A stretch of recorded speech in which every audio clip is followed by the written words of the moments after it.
All right, everybody. So back on the podcast, we have Bryan Boorstein and Aaron Straker. How we doing, guys? What's up, man? Just glad to be here, hang out with you fine fellas. Yeah, likewise. I think it's always cool getting to hang out and talk about things that we like to do. Yeah, I guess it hasn't been that long since you were saying September. I'm surprised it's been 5 months since we met up, man.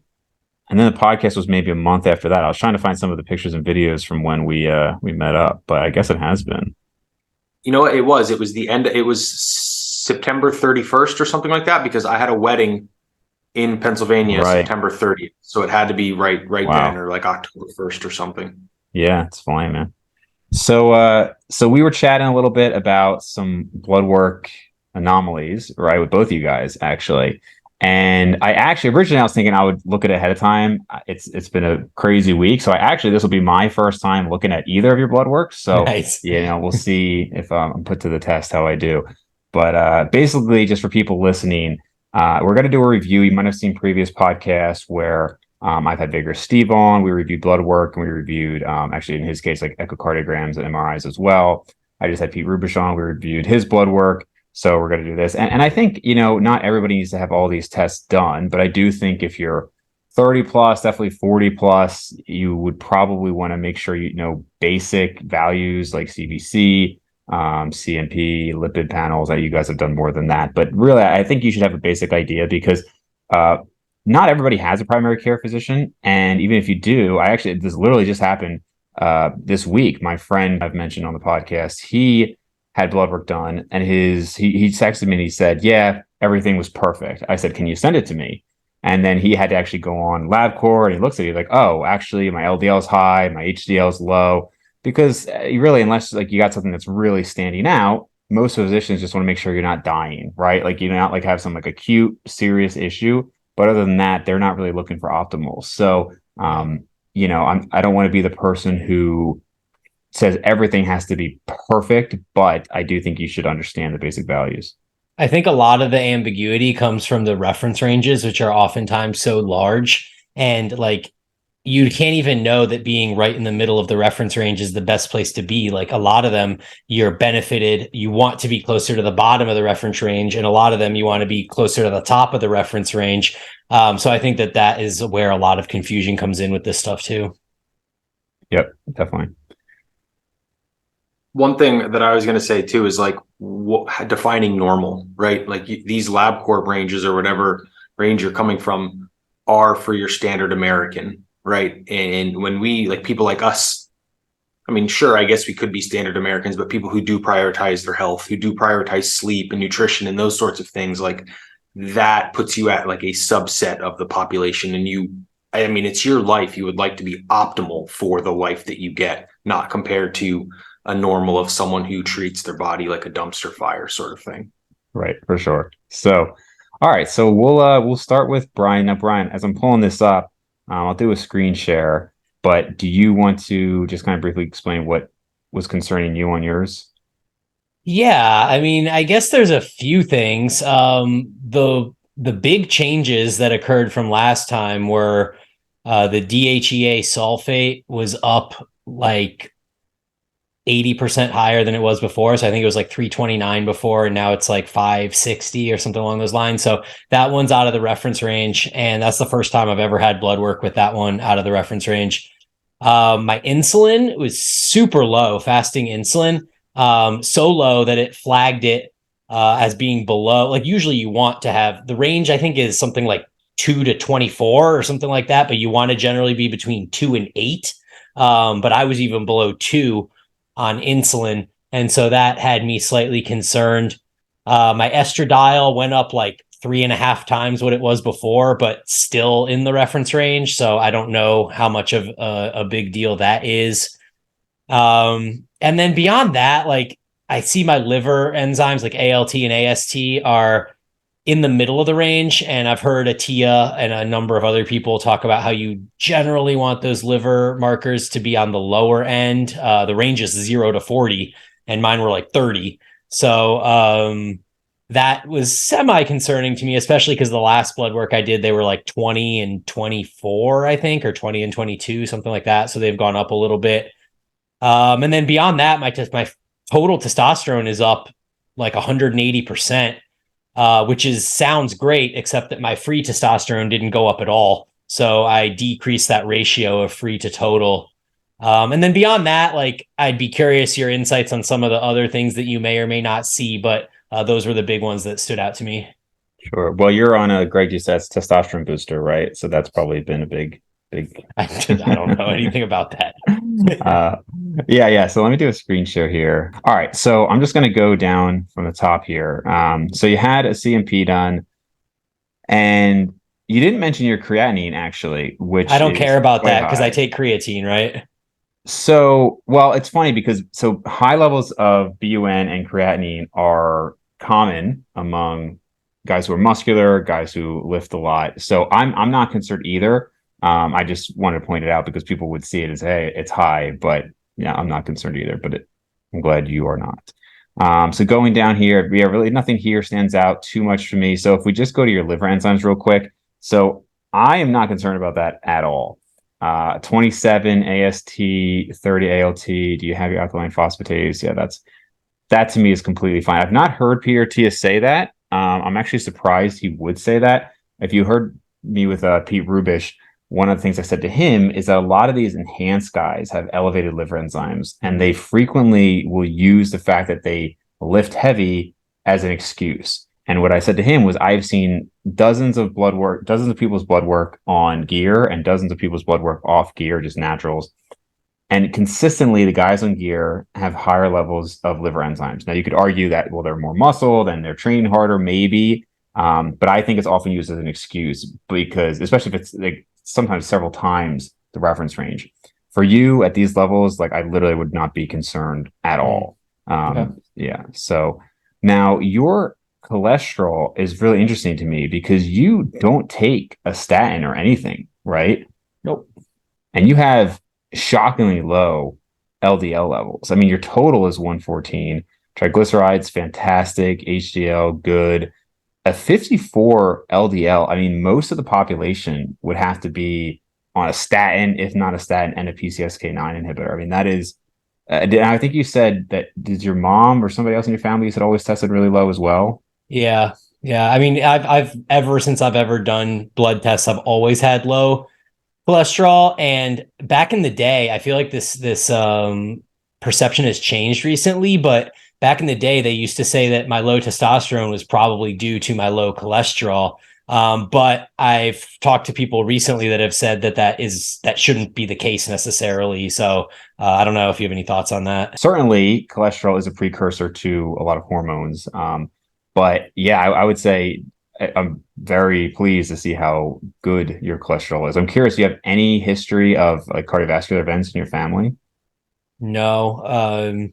Mostly it's diabetes and metabolic disease, insulinemia, stuff like that. Yeah, super interesting. Iron's fine, all that's good.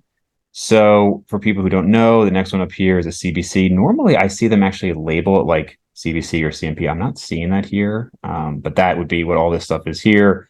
Red blood cell count, hemoglobin, hematocrit. So when you see a lot of times when people go on gear as well, this is a concern because their hemoglobin, hematocrit, they talk about their blood gets really thick.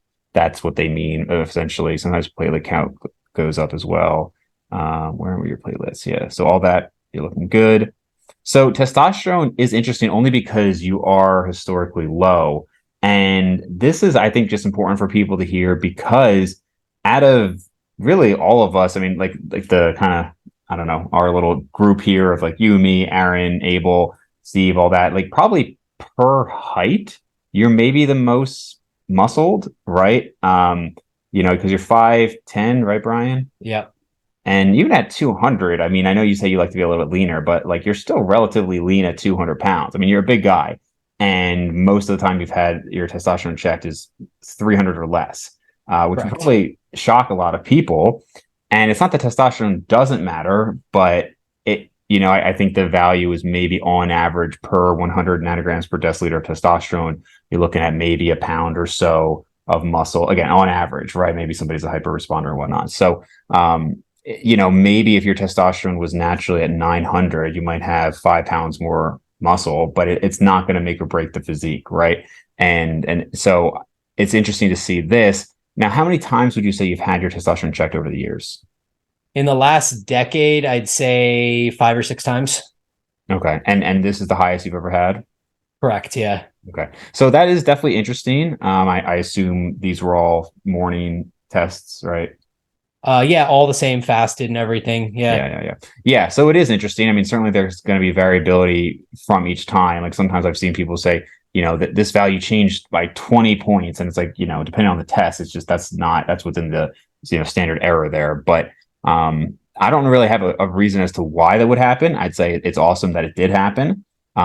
Certainly. So for people who don't know, testosterone is converted to DHT by 5-alpha reductase enzyme and then to estrogen by the aromatase enzyme. So I don't see your estrogen here yet, but I know you mentioned, where is it? Yeah, it's So there. 30.9. So like you said, still within the reference range.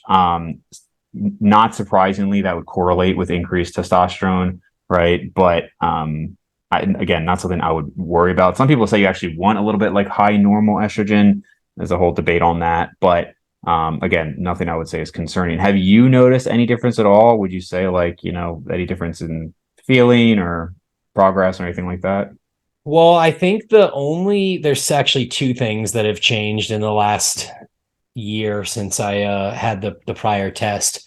One is that I started mouth taping at night because I'm a mouth breather by nature. And since mouth taping at night, I've been getting subjectively higher quality sleep, better deep sleep, better REM sleep, stuff like that. And then on top of that, for the last 2 months, I stopped smoking weed and now I only eat it. So I don't know if there's any effect from that, but Aaron brought that up on our podcast as a potential fact of like smoking itself just being potentially responsible for something related to that. Yeah, interesting. I mean, I don't know how your sleep, if you had like sleep scores or a sleep study done, but certainly people who have sleep apnea do tend to have lower testosterone, higher rates of metabolic disease, and all that as well. So maybe potentially related. Yeah, I don't know if I had sleep apnea per se, but I've had no issue breathing fine since taping my mouth. Yeah. Did you see recent podcast with Peter T was talking about fentanyl? He like literally just released that. I And haven't listened to it yet. he was just talking about how now even marijuana, people are finding it's being laced with fentanyl as well. And, Wow. it's just pretty crazy. So now you didn't test your DHT, right? No. Okay. One thing to note on the estradiol here, I don't know because I've seen people who have had both tested and they seem to correlate, but people will say that for men, testing estradiol itself is not recommended and you need a high sensitivity test. And so I'm trying to remember the guy's name. There was like, basically like one of the pioneers of TRT and whatnot. And he was always saying how this estradiol itself is completely useless and you have to have this high sensitivity test. I am not sure if again, just from what the blood work I've seen, it seems to correlate. And in your case as well, even with the testosterone, your testosterone went up, estrogen went up. So I don't know if I totally buy that, but that is something I've heard as well. TSH, totally fine. Vitamin D. So you must take vitamin D. Yeah, I supplement with vitamin D drops 3 or 4 times a week in the morning during the winter. Okay. And how many IUs do you know? Yeah, I want to say it's around 7 to 10,000 when I do it. Okay. Yeah, that's pretty high. I've seen places that sell vitamin D will often talk about how, you want your ideal amount to be close to 80. Mm. I don't think there's really any evidence for that. I think there is evidence that being below 30 is problematic. But 87.5, I mean, you could probably cut your dose in half, I would say. Cool. Just something to keep in mind because there are some potential issues of having chronically elevated vitamin D.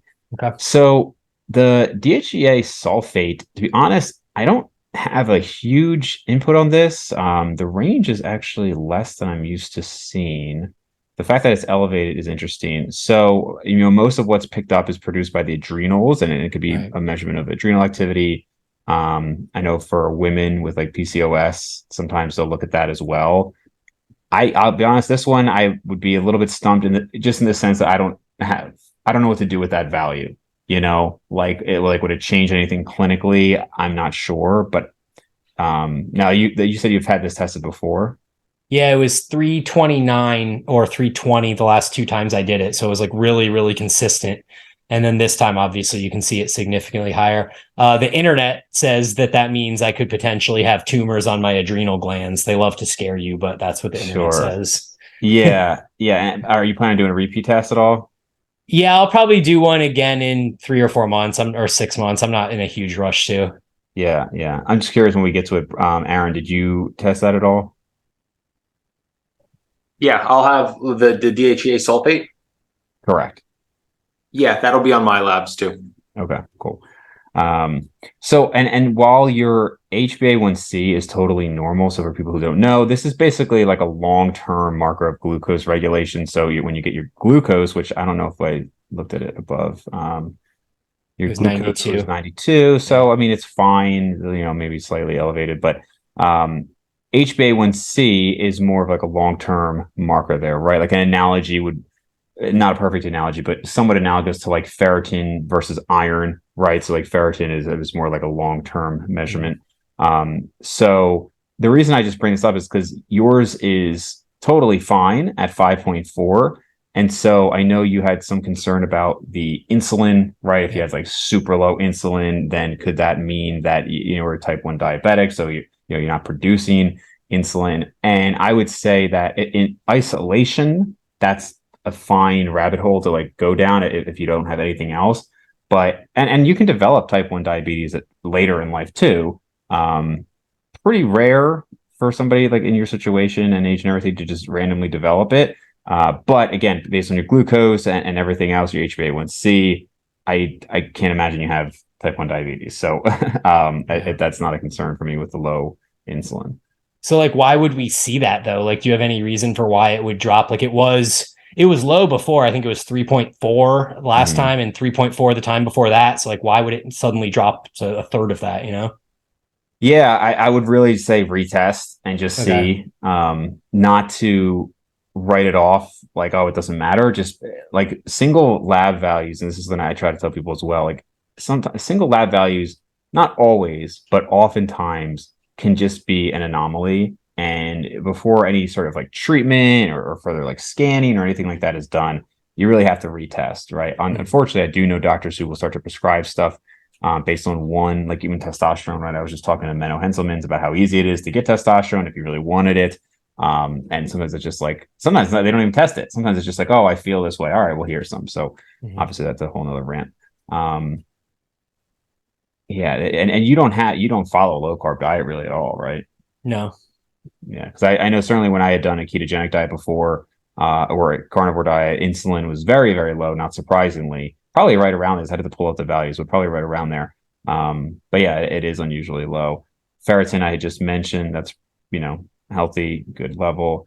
C-reactive protein. So I think I also touched on this with Pete Rubish, but for people listening, this is a test that I am shocked is not standard because it has a high correlation. It's a very good predictor of mortality. Again, very good predictor relative to what we have, right? I'm not saying that like it's just you have a high CRP and you're gonna die. Yeah. Yeah. But HSCRP is, and again, going back to that high sensitivity, right? CRP it's a different range. So people recommend HSCRP, and that's what you'll see right here, right? Relative risk for future cardiovascular events. Yours is perfect. I think yours is like identical to what Pete's was, 0.5. So that's really good. Thyroid. It's interesting that they didn't put this up with the TSH, but anyway, thyroid 3T3 totally fine. So is that everything? That was so I had sent you ApoB separately on a different in the original email, but that was 54. So I don't think ApoB is anything to worry about either. Yeah. And then my only other question for you really is, what are your thoughts on the way Peter Attia talks about free T being the only thing that matters and total T kind of being irrelevant? Yeah, it's interesting. I was going to bring that up with Menno as well because I would agree. So you can do a test for free testosterone, and then there's bioavailable testosterone, which isn't that different, and then there's total testosterone. I had remember reading this was years back, an argument to be made for why total testosterone is also relevant, but I'm not sure the veracity of this guy's argument. And I would tend to lean towards free testosterone being really what you should go by. And this was LabCorp, right? Or no, this was like, so It it was was Life it was Extension? tested at LabCorp, but I ordered it through Life Extension. Gotcha. Cool. So yeah, so really the only thing I don't have great input on, I would just say, so the DHEA sulfate, I would really just say for that and the insulin retest. Yeah. Again, with the insulin, I'm not worried about it at all. With the DHEA, I just don't know what to do with that. It's not Okay. something I see elevated in just like a normal population. So, all right. So all good there? Yeah, man. I think that looks pretty good for the most part. All right. So let me just stop share for a second. And then we go to Aaron's. Yours was a PDF. So Aaron? I attached three. So what I would do is probably grab the first one from like October-ish, because that one has like sex hormones and stuff. The one from December only has like lipids and like a CMP. And then the most recent one that I got here in Bali is just like, that's where I have like my ApoA or ApoB, my lipoprotein A, and just another small like glucose HbA1c. That was like a much smaller profile, because labs here are expensive. In Bali? Yes. Really? Okay.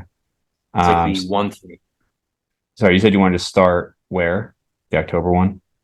Yeah, that's going to be the most complete set, minus some like the ApoB and the lipoprotein A. All right. Yeah. See, it's interesting because you both went to LabCorp, but maybe because the other one was through Life Extension. But see how they kind of have the panels together. That's usually how I've seen it done. So, cool. So before I dive into it, what specifically concerned you, Aaron? I mean, yeah, just to be super, super transparent, historically, HbA1c and fasting glucose are right about that pre-diabetes level. My fasting insulin always comes back low or just on the cusp of low, not quite as low as Bryan's, but like a 2, 3. I've never seen it above that. And like, I mean, this is going back 5 years now since I've been trying to get like my glucose and stuff into like a more healthy range, and my body just, for one reason, either like doesn't want it there, or I may be someone like an endocrinologist told me this, may actually be one of those people that develops type 1 diabetes. So there's that part. And then the other part is like lipids are essentially the opposite of Bryan's, right? I have high LDL, and then I decided to do a little bit more digging because there's more kind of research coming out. The LDL might not be as telling as we had once thought, going into like ApoB and then the lipoprotein A markers. And unfortunately, those are just about as bad as well. Your glucose isn't high though. I mean, it was lower than mine. You know, that is true. But if once we get to the HbA1c, it's like a 5.6 or a 5.7. And this is actually a historically low reading of glucose for me at an 87. Like I've took my fasting morning blood glucose easily over 200 times in the last 5 years. And it is very, very consistently like a 96 to like a 105. Now, I remember when we had met up, Aaron, and you had said something about did you try a continuous glucose monitor and you had some very aberrant readings? Yeah. So I had a CGM on in the summer of 2021 for a month.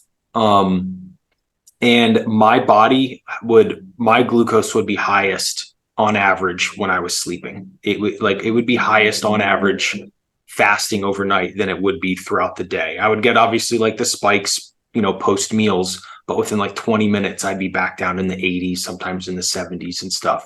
But then throughout the night, it would just kind of like rise.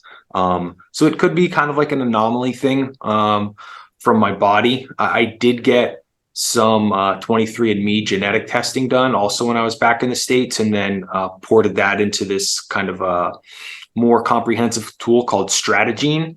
And I found that I have a few like polymorphisms, I guess would be the proper terminology to use. And one of them was like a very, very slow melatonin metabolizing enzyme, and that is correlated with higher fasting glucose readings. So like that could be correlative there, but it still does concern me because any of the kind of research that I've read on it is like, over a lifetime, elevated glucose and HbA1c, can be damaging, and then potentially leading into like, CVD risk and stuff. And then I also have the genetic markers for there. And then when you read any of the information, like, well, how do I improve this? It's like, well, you got to exercise, you got to eat right, you got to take care of yourself. But it's like, what do you do when you're already doing all of those things? Right, and that's right. why I'm kind of crossroads now. Yeah, sure. Okay. So we'll just go through thyroid. Great. Nothing concerning there. Again, creatinine high. Again, obviously you guys are aware that that's not really something to be concerned about here. I would just point out, so your liver enzymes are very slightly lower than Bryan's, but again, these can vary so much. And honestly, even if you guys, as much as I said before, it's often used as an excuse, it is the case that these do vary with, if you were in a bulked up state and you were working out a lot and you just had a really intense workout, those would vary. So just something to keep in mind, but these I wouldn't be concerned at all. So, and this is interesting to me, your lipids, because something I said to Pete is you look at some of these things and they're considered to be very rare. And yet we see some very interesting blood work between the three of you, right? So he had elevated LP little a, as did his wife, right? So the chances of that, very rare. And then in your case, actually, did you test LP little a, Aaron? It's on a different PDF that I sent you. So we'll get to that. But did you also say that's elevated? Oh yeah. So again, for something that's supposed to be only 10% of the population, very interesting. So he has high HDL though, which is like much higher than mine. Yeah. So, and I think you probably know this from listening to Atia, Bryan, but we can talk about the HDL a little bit. So for a while, people used to say it was like total. I mean, if you go way back, it was like total cholesterol is what you got to look at, right? Anything above 200 is a problem. And then it was, well, it's actually, as long as you have high HDL, that's fine, right? Because it's the good cholesterol and, it's all about the ratio and whatnot. And then they actually they had drugs that legitimately raised HDL and they found no clinical benefit to this at all, right? So, and even like niacin was one that was like, not only did it raise HDL, but it sometimes would lower LDL and just had no real clinical benefits. So very interesting there that correlation, because the correlation, just to be clear for people listening, the correlation is there that higher HDL that's naturally higher is better, but any attempts to raise it have not been shown to be efficient or efficacious. So I guess it's good that it's higher for you, but yeah, at LDL of 139 is definitely high. And again, I think you might have heard me mention this, Aaron, but I'm kind of trending to that like 120, 130 range as well. And despite this very odd 6-month period where and actually, you know what? I remember telling you the first time at the gym, right? And I was like, I honestly cannot explain it. I don't know why. Random 6 months of a profound drop to where I wouldn't even be considering a statin, and then just back up. And the only time I've ever seen a dietary change make a big difference was in the negative direction with keto or carnivore, where I had, very, very high levels of LDL. So I am very interested to get back to the diabetes aspect. But from this standpoint, are you considering medication, Aaron? Well, medication, not quite yet. What is next for me personally is getting like endothelial function tested. So there's like a max pulse test to really test like the how do I want to describe it? Like not fluid, like the responsiveness of your arteries, and then maybe like probably not a coronary calcium scan yet, because I just don't think I really have enough like miles on me yet to for that, and I don't want like a false positive, but it's really finding someone that I trust to have the conversation with. And that something like Bryan and I have talked to in the past, like I just have very little faith in the traditional system, and it's until I find like a resource that I think is actually like listen to me, I feel much more confident in myself managing myself than going to like, oh, your insurance says this is your GP, and he's like, okay, here we go, here's your statins sort of thing. That is what's next for me. Yeah, I I mean, don't have any family history either, and really. so there's that. And then what is next is I have all my siblings are half siblings, but I want to start seeing like they're in their like getting to like mid-20s now. I want to see what theirs look like. Is this an Aaron thing, or is this like a, hey, on the side of my family, we just have genetic, anomalies sort of thing, but no one has had a heart attack in my family that I know of. So Really interesting.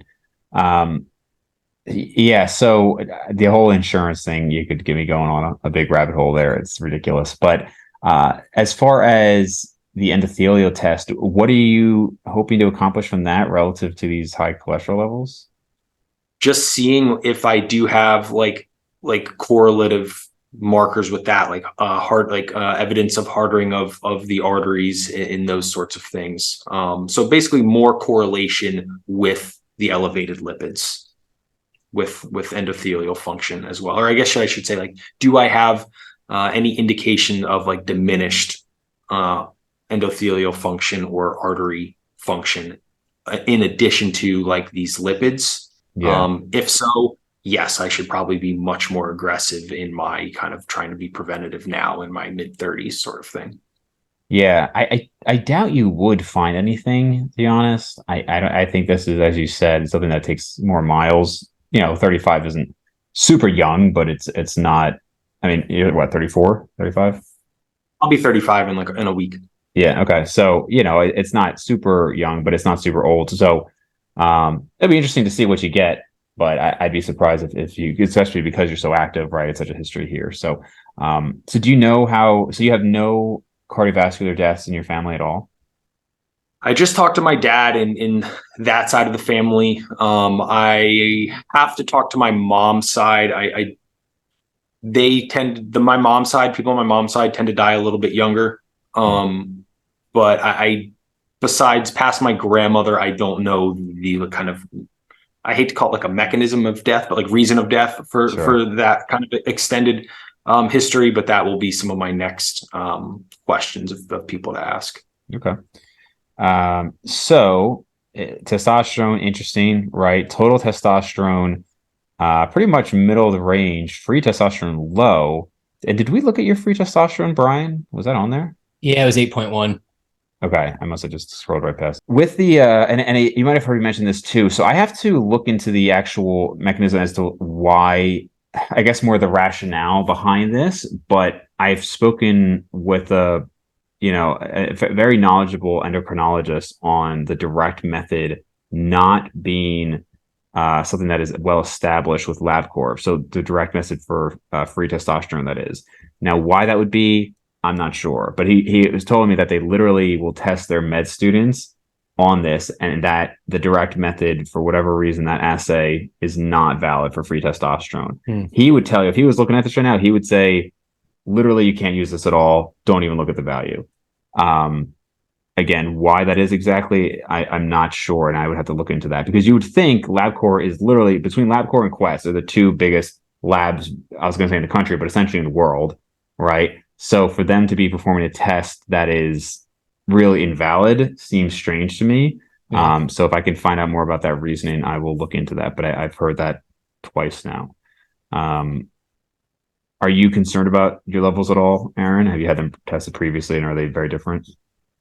They are generally on the lower side. Like over the years of getting like that same lab life extension panel that Bryan's was from, I don't think I've ever seen them higher than like an 8 or a 9. And then what we will see like lower on the blood work, I often have higher, like on the cusp of high or clinically high sex hormone binding globulin, which would kind of be indicative as to why that free will be low. Sure.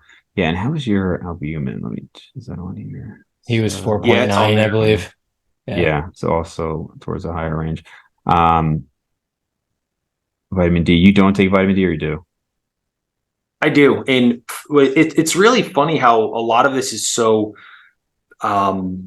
individual the individual variability is high. Like I've lived in a perpetual summer for pretty much a decade now. Yeah. Supplementing vitamin D, I would say like 80% of the year, like consistently for the past 5 years, anywhere from 5 to 10,000 IU per day. And that puts me only right around there. Now, granted, there's that thing, I have darker skin, and I'm not going to synthesize as much through the sun, but yeah. Yeah, no, that is actually pretty shocking. So my levels were 17 before I started supplementing. Wow. And then, so this is actually interesting. So I used the Now brand from Amazon, and I took 5,000 IUs. Scott Stevenson was talking about how when he took it, he just immediately noticed this, like, I don't know if he called it euphoria, but basically, I heard that. Yeah. And I've never noticed any change in my mood with it, but I'm also a pretty stable guy. Like I don't really have many ups and downs. So, what I noticed though was I was always at like mid 40s, like 44, 42, 45. And then I think I ran out and I just forgot to replace it for about 2 weeks. And the reason I caught it was because my blood work showed like 30. So that, okay, got to make sure I get some more. Started reincorporating it. I did it 3 more times testing, and it never got above low 30s. And I was like, did Now brand just get worse? Like, what the heck happened? So I went up to 10,000, and it slowly creeped up. And the last time it was actually up into like 60. So I'm cutting it back down to 7,500. So I don't know if it was just that it took a super long time to get back up or what, but it was odd. It just, even on the 5,000, it just was not going up. But I like to be around 40 to 50. But it's interesting because I don't really go outside much. You know, I'm naturally pretty pale, and I have significant skin cancer in my family. So I just stay inside pretty much. But for you to be outside so much, Aaron, and then while also supplementing it, that's pretty interesting. His DHEA sulfate is way lower than mine. Yeah.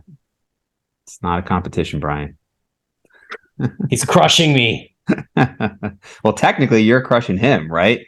Yours are off the charts. You have super physiological levels of DHEA sulfate. That's right. Super good C-reactive protein.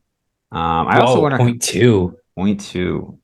So I wonder how much that is, and a lot of this stuff, you know, because you're pretty damn lean, Aaron. I know. I think you were a little bit more bulked up. Are you around 200 now, or? I'm over 200 now, but these labs were in October. I'd say I was at like 195, 196 in October. Okay, because generally speaking, you know, the leaner one is lower state of inflammation. I mean, you know, there's obviously a very healthy range, but as you start to get into higher body fats, right, you're going to have generally higher inflammatory markers, IL-6, CRP, things like that. So, insulin also super low. So, and again, this, like, I would agree, Bryan, yours was quite low. Like, this is a low level that I would expect for somebody who's healthy and fasting and whatnot. So I am interested to see you retest yours, but this, I'm guessing you don't have any concern here, Aaron. I mean, the concern is that the HbA1c in like, okay, so like this is like a picturesque fasting glucose for me. I'd say I have probably like 10, 11 sets of labs. Mm-hmm. This is by far the lowest fasting glucose in any one of my labs. So that was a bad example, but my concern is why is it run high? Or is it like, and again, it's like finding the people to have the conversations with, like, more in depth. Like, should I really be concerned about diabetes? I do have a lot of diabetes on my dad's side of the family, but it's clinical diabetes. You know, like my dad is a textbook type 2 diabetic. He's 6'2", 180 pounds, right? He's not overweight whatsoever, been gone to the gym his entire life, but is on like metformin and everything because like his lab work is, you know, diabetic. And my question is, like, potentially our family has some gene, we run high. Like, is that an actual concern, or is it just like an anomaly? And I don't know. Well, I wouldn't want to dismiss the fact of, you know, like, let's say you had a gene for it, because I had somebody else bring this up for was it Mark Wilbon with the whole testosterone discussion? There was something where somebody was like, oh, if somebody naturally has this, just because somebody naturally has a certain level doesn't mean it's fine, right? Like, there are people who have familial hypercholesterolemia. That's their natural level. It's still a detriment. So whether or not your glucose runs high, if it were to actually start really running high, like consistently 100 plus, just because there's some gene that your whole family has it doesn't mean it's any less concerning. So, and I can understand how like you have this combination between, like you said, that 87 is not high, but if you're consistently 100 plus and low insulin, maybe.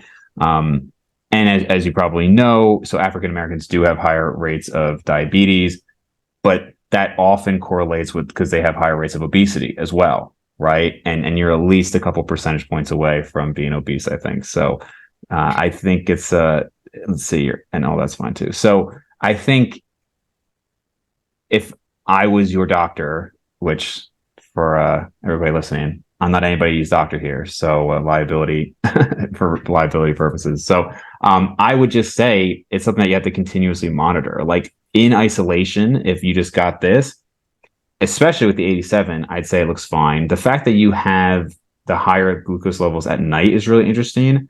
But during your time wearing the CGM, your values during the day were normal, right? And you said they returned very quickly to baseline when you had eaten a meal. Postprandial returns were like very, very good. Yeah. How low did they get during the day? Do you remember? They would be in the 70s a couple times, high 70s, like throughout the day after meals.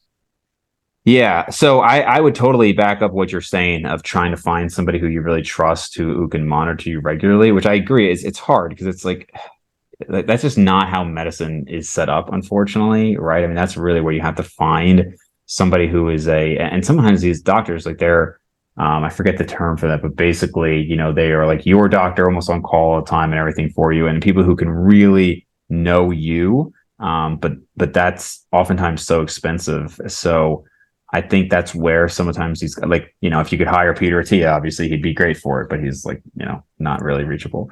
But I would just say it's a matter of continuing to monitor. So where's your HbA1c? Did we pass that already? It's going to be somewhere in there, probably up higher. Insulin. Yeah, I didn't see it. Maybe it was not on this one. Yeah, that's kind of strange. Maybe it isn't. It's on the other one though. Okay, and so we'll pop over to the other one. Yeah. Now I'm curious. You had your estradiol checked, but then you also had your estrogen total checked. Was that just to throw it on there? It's just in the panel that I order. Oh, it's just like, okay, so you're selecting one thing that has all of this. You didn't select each individual. Yeah, panel. It's a pre-baked panel. Yeah, it's called like a male fat loss panel, pretty much. So realistically for you, then it's in my opinion, the lipids. I mean, I actually would be more concerned about the lipids if I was you than I would be the diabetic risk. Not that there's none. I just, again, I know I haven't followed all of your blood work this whole time, but when I look at it, I mean, your glucose is really fine. I mean, 87 and even HbA1c, I mean, we'll try to get to it. I have to move this stuff around, but 5.6, 5.7 is not, 5.7 is starting to get into that range. But again, like, what do you do about it other than maybe start taking like a low dose metformin, which I don't know, it's probably, I would just guess, knowing you, is not something that you want to do. Well, here's the thing. I did that and Okay. It didn't improve anything. In 2018, I was on metformin for 2 months and nothing. And that was like every morning I was fasting glucose readings. Like it did literally nothing. Huh. Interesting. It's interesting. Yeah, it's very interesting. When were you taking the metformin? This would be probably like June, July, August, somewhere around there in 2018. But I mean, like during the day. I think it was the XR. And I'm really stretching to remember, but in the morning, and then I think with an afternoon meal as well, or potentially it was an evening meal. But that's when all this kind of stuff started for me. It was like when I was first getting labs. I also lost a lot of weight during that period of time. That's when I was like, over 220 plus. And then I started like dropping weight and getting a lot leaner. And even that, I lost like 27 pounds, got really lean. My glucose didn't budge at all. Wow. That is very interesting. Yeah. It's so basically the question then is if this starts going up, you've kind of already exhausted the options, right? So like you've gotten lean, you've exercised, you've got the metformin. So if it does start, what do you do? I mean, that's where I want to start having like find the next kind of level of person to have those conversations. Like, would it potentially be beneficial to go on a low dose of insulin sort of thing in the morning or whenever they would describe or suggest incorporating that sort of thing? Would that, I mean, obviously that should bring it down, but like, is that a potential scenario for me at some point sort of thing? And would you consider yourself natty at that point? I'm not really concerned with that. I could be like, yeah, no, I'm not. And that's okay. I don't have plans to compete or anything. So that's one that I find as I get older means much less to me. Yeah, no, health first. Yeah. Yeah, no, I'm just kidding. But I did have a friend who was diabetic, and in college, he definitely pushed the insulin quite a bit for extracurricular purposes. So let me see if I can pull this one up here. As you're doing that, wasn't Pete's LP little a like 290 or something? It was super elevated, yeah. Because I feel like Straker's isn't that high when I looked at it. This isn't going to be. This lab would have an HbA1c on it, I think, but not the like the Bali lab is the name of that PDF that we'll have. Okay, yeah, I'll go to that. There was one other thing I was going to say about the. Oh yeah, here's glucose 99 on this one. Yeah. Shoot, there was something you said about the insulin that I'm blanking on. Oh no, I was just going to say that the only problem with what you said about like, trying to find that next level up, it's almost, it gets to the level of kind of like fringe medicine where what you're going to find is somebody who you like, right? And who you can buy into what they're saying. But ultimately there's like evidence based, and there's just not evidence for that next level of kind of what you're talking about, right? Which I'm not saying that in like a negative way towards you. I just mean that unfortunately, there's kind of like standard medicine, and then there's these people who have tried these things with their patients, and it's their opinion based on the anecdotes of their patients that it's working, right? And unfortunately, you could have plenty of people who strongly disagree, but if it works for you, great. It's just more to say that I don't think it's necessarily like who's got more educational knowledge. I think it's going to be like, has anybody worked with your type of population specifically? You hit the nail on the head. Yeah, I think that's the limitation when you, I guess, find yourself outside the, not necessarily scope, but when you find yourself on the fringe of what the research is on. Like, you're not going to find lipid research on your mid-30s person who health and fitness is their life and they still have these sorts of things, right? Just how you're not going to find a lot of lifting research on people who've been lifting natural for 20 years and are at their, approaching their genetic ceiling sort of thing. And that's where it becomes really individualized. And I'm going to have to leverage my like best decision-making skills and I guess trust potentially in that. And it's not common or not very yet explored territories per se. Yeah, for sure. And that is also, in the world of like, I guess when people talk about this holistic medicine and like functional medicine, and a lot of that is just BS, but I can empathize with those people because this is a little bit different, but it's unfortunate. And I've dealt with health issues before that there weren't answers for. And so I can understand the people who, if they're dealing with chronic pain, or, you get like a lot of people who say like fibromyalgia is made up, or certain other ailments that people have. And it's tough because it's like, well, I followed the traditional medical model and I'm left with nothing.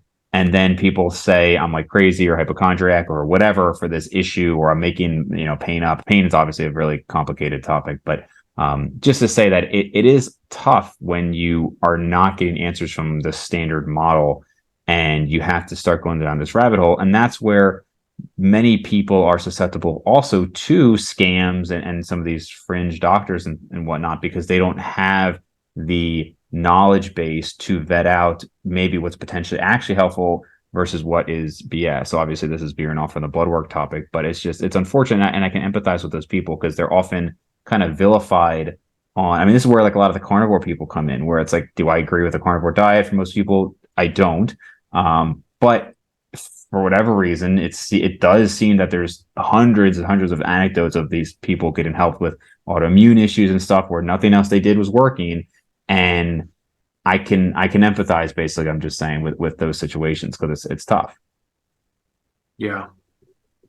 And I mean, that's something that I'm fortunate for, I guess my career in this space, my ability to understand my own lab work, like knowing that I can just go buy my own lab work and I don't have to be like, hey doc, I want this. And then they say no. Like that's happened to me many times in the past.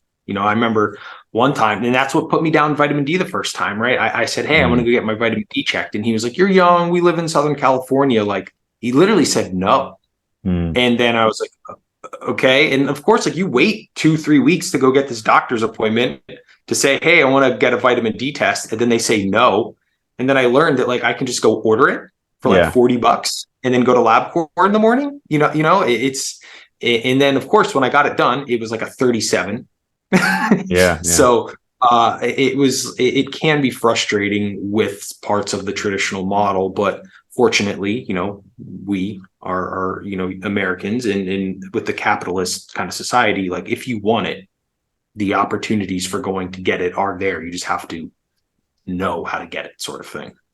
Yeah, especially now. I mean, I've been getting blood work since I was like 18, and I would have to like go to my doctor, and I would just kind of like make crap up, and then I would just get the script. And like thankfully my doctor was pretty chill. But so what's good about this is that you do have these repeat blood work, so you can see, okay, you're right, the glucose is like just borderline, and you said you've had it above the reference range as well. Same thing. I mean, so honestly, man, LDL 170. I mean, the other one was 139.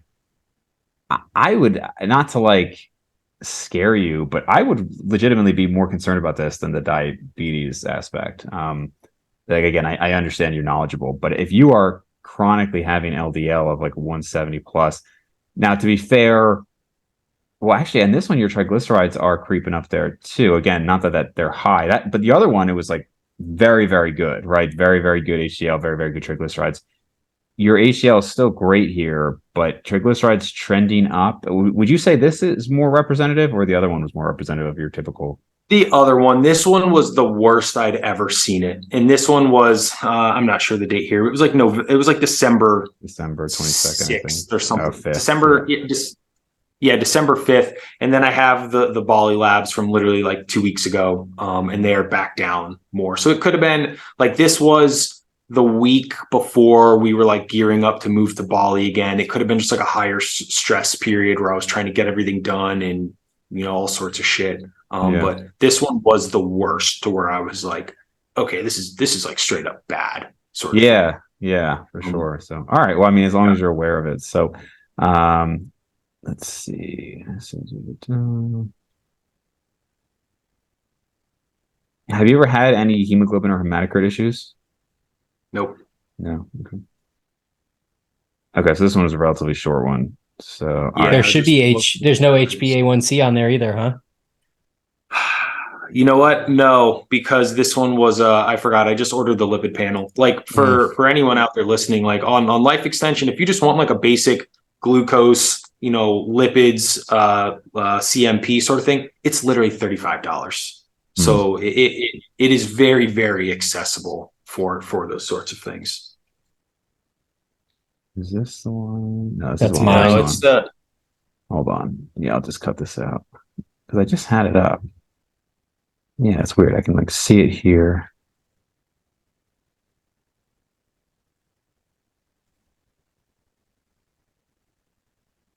This is it, right? Okay. Yeah, oh yeah, this is it. Yeah. I forgot I sent it in an image. Right. All right, and then this one, that you're trying to see the date here. This was just recently, the 19th. This is February 19th. Yeah. So this one is in Bahasa, which is into the Indonesian language. I wonder how the labs are there. Are they known to be reputable? Is it? So the only person I know using this is like a bodybuilding kind of influencer who lives here, who uses it. The LP little a had to get shipped up to Jakarta, which is like the capital of Indonesia. I cannot say, but the fact that like glucose and HbA1c were very, very kind of correlative with my previous numbers, as was the triglycerides, the HDL and the LDL, be pretty correlative with my other previous historical numbers.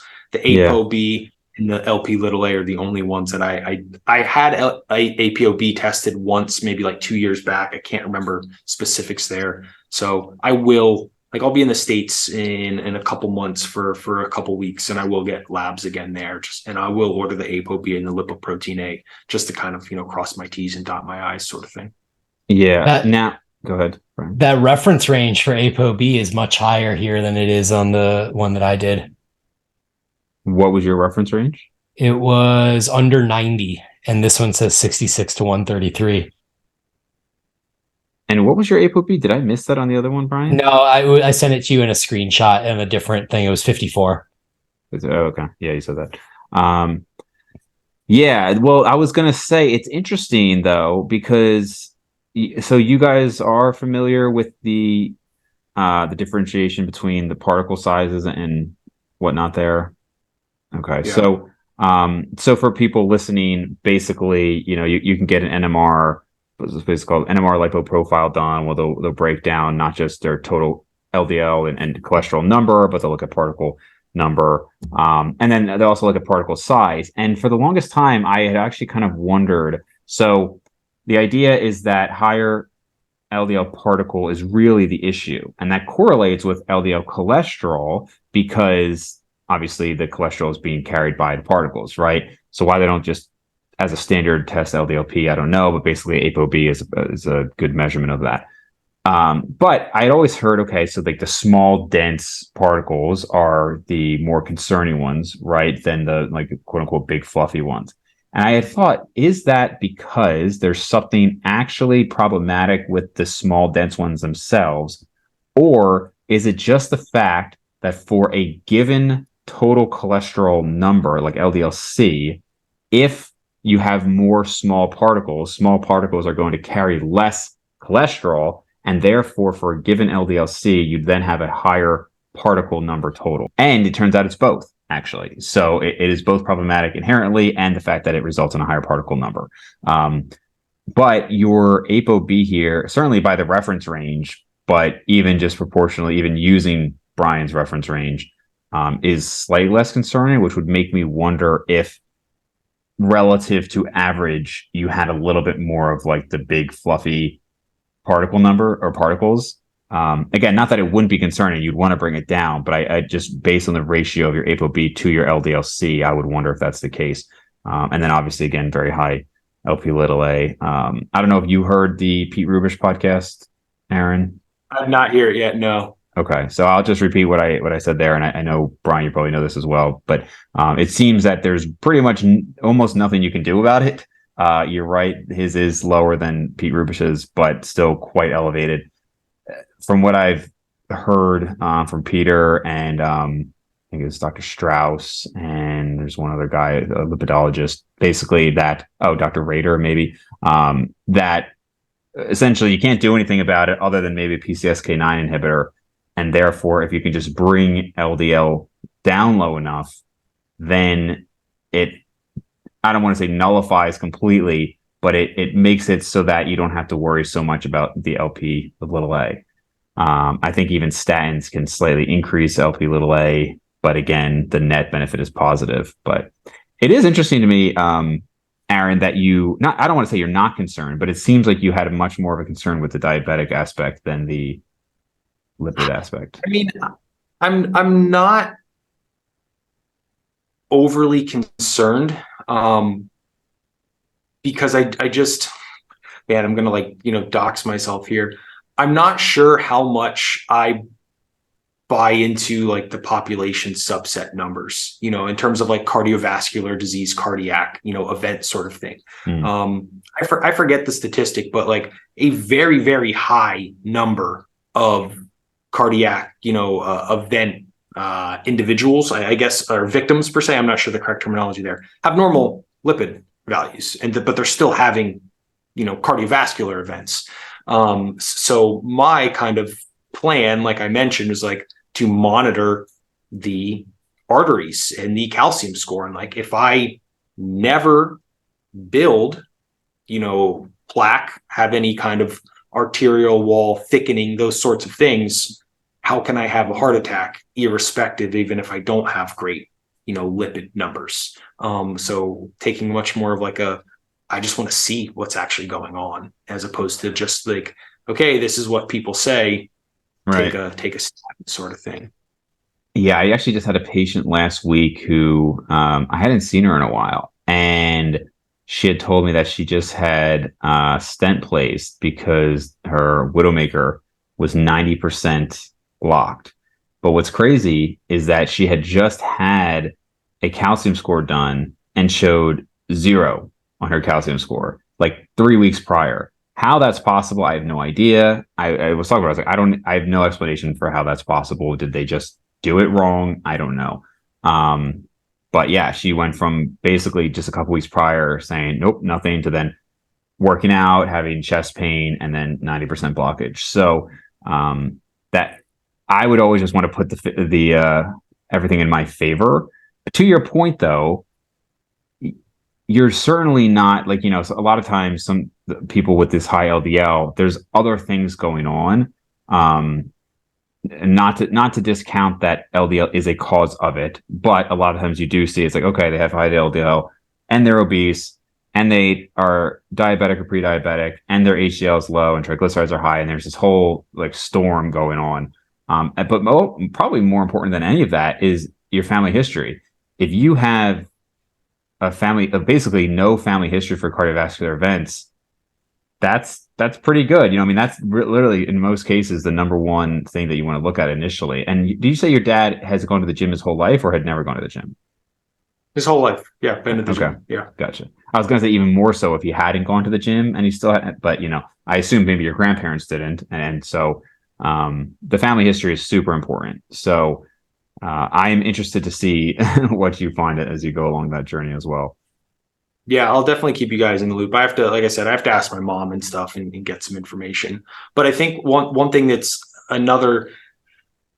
this one's interesting to me is like and I don't know how it is for you guys, but like besides like my dad, goes to the gym and stuff. But other than that, like everyone in my family, like I'm the only one, so, and I'm sure this is really indicative for a lot of people in, at the American population, like many people don't exercise or eat well and those sorts of things. And that is always like a kind of thing. It's like, well, like how much does that matter? I don't really know. We'd like to think that it really, really matters. But it's, yeah, what I'm kind of getting at is like, I just don't know. And then when you're comparing yourself to people who don't live the lifestyle that you do, who eat a standard American diet and that sort of thing. Sure. How much correlation is there, with that big elephant in the room sort of thing? None of the men on either side of my family, as far as back as I can tell, have lived past like early 70s. Really? But it's for like reasons that are not like, they're just different lifestyles. Like he said, like my dad, I guess he lived the best lifestyle, but he's got seizures. He had a stroke at 58 or something. Mm-hmm. And then his dad died of multiple myeloma. So he worked in a dry cleaners where there was like chemicals and stuff around him all the time. And then his dad died from alcoholism. So, I mean, it's just like they don't relate to me really. Yeah, I just had a friend who was telling me he thinks he's going to die early. And I was like, what do you mean? He's like, oh, I just don't think I'm going to live past 50. And I was asking why. And he said, all the men in his family die really young. I think his dad is the oldest living one at like low 60s. But they're all obese, and I'm pretty sure like half of them were alcoholics. Basically just completely different lifestyle than what this guy is living, right? So family history is super important, but obviously lifestyle is also super important, and pretty much all of us are doing most of the things. And we talked about this on other podcasts, Bryan, like these things of like, hey, I want my VO2 max in like the top 2.5 percentile and all these things. That's great, but For most people, it probably is all the stuff we always talk about, right? Eating healthy, exercising several times per week, like I say, getting outside as I become a vampire and stay inside. But, but like those basic blocks that we always talk about. Yeah, I mean, I think that you see if you agree, but I feel like steps, like just getting steps and getting walking in there and then lifting weights probably gets you the majority of the way. And neither of those are really going to do much to increase your VO2 max, but they're going to get you, like, I would say 95, 98% of the way to living a longer life as far as the exercise portion is concerned. Yeah, it'd be interesting to hear because Abel sent us that little clip, or I think it was Abel, about Eric Helms, right, on in his comment. And basically Eric's stance was that the benefits of high intensity exercise have been overstated and that you pretty much get a strong benefit from just increased movement, increased steps, and that's really where most of it comes from. And part of me, so it's hard for me to disagree with that when, one, you do see strong data supporting just more exercise correlating with longer lifespan. And then two, while we can't go by anecdote, like from a scientific standpoint, obviously it's like the lowest form. I will say, so my grandmother, right, the classic story, like, oh, my grandmother who was obese her whole life, she didn't smoke or anything, but pretty much inactive, obese, her and all like 5 of her Italian sisters. So she just turned 99.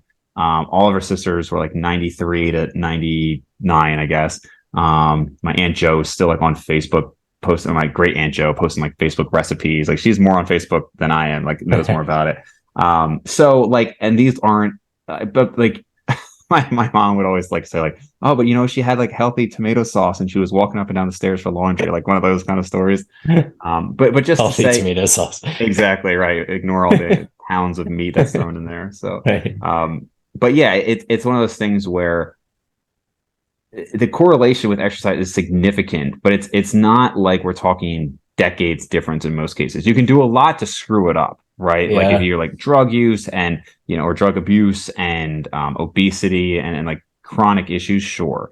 But if you're doing most things fine, it's largely genetics. But to Peter Attia's point, I do wonder when he talks about this, what is it called? Like the centenarian Olympics. And all that. And I guess his point being like, sure. I mean, he even says this though, we're not necessarily going to increase the lifespan that much, but the health span, in an ideal world, he talks about how it's like just a big, like you go and then you just drop off rather than just like this gradual, like worsening. So they probably wouldn't actually be opposed that much. It's just about making sure. Because if you do just have an average VO2 max and that keeps dropping, 10% every decade, then, or, whatever the numbers are, then you are going to be pretty immobile and unable to do normal activities of daily living when you're 80 plus, right? So right.